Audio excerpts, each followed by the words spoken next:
आदमी 3 दिन से भूखा प्यासा एक पेड़ के नीचे बैठा हुआ था। आखिरकार उसकी मेहनत रंग लाई। एक शिकार उसके जाल में फंस गया। न्यूक्लियर तबाही के बाद इस बेरंग दुनिया में जॉन अब तक बहुत मुश्किल से जिंदा था। शिकार समेटकर वो वीरान झोपड़ी में घुसता है।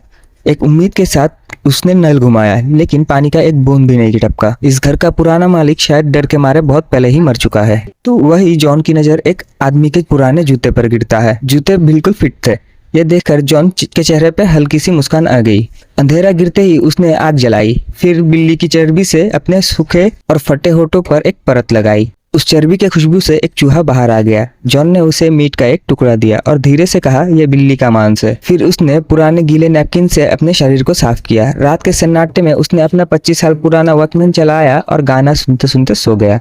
अगली सुबह रास्ते में उसे एक अजीब औरत मिली जो उससे मदद मांग रही थी। जॉन तुरंत समझ गया कि ये एक जाल है। कुछ ही पलों में भारी भरकम गुंडे उसके चारों तरफ घेर लेते हैं। जॉन धीरे धीरे पीछे हटते हुए एक अंधेरे पुल के नीचे पहुंच जाता है ताकि गुंडों पर छुपकर हमला कर सके। फिर वो अचानक इतनी तेजी से हमला करता है कि कुछ ही सेकंड्स में सब कुछ खत्म हो जाता है। औरत को लगा कि अब उसकी बारी है, लेकिन जॉन उसे वही छोड़कर आगे बढ़ गया। थोड़ा आगे बढ़ते ही पुल के नीचे से फिर से चिल्लाने की आवाज आती है। कुछ डाकू 2 लाशें वहीं पर फेंक कर चले गए। जॉन एक पल के लिए रुकता है, लेकिन खुद को संभाल कर आगे बढ़ जाता है। आखिरकार वो एक पुराने कस्बे में पहुंचता है। वहाँ एक दुकान में वो अपना वॉकमैन चार्ज करने जाता है, लेकिन दुकानदार पहले ही उस पर बंदूक तान देता है। जॉन की फुर्ती देखकर दुकानदार समझ जाता है कि यह कोई साधारण आदमी नहीं है। वॉकमैन को चार्ज होने में अभी कुछ देर था, इसलिए जॉन सामने वाले ढाबे में जाकर बैठ गया। तभी वही डाकू अपनी गाड़ियों के साथ वहां आ पहुंचते हैं।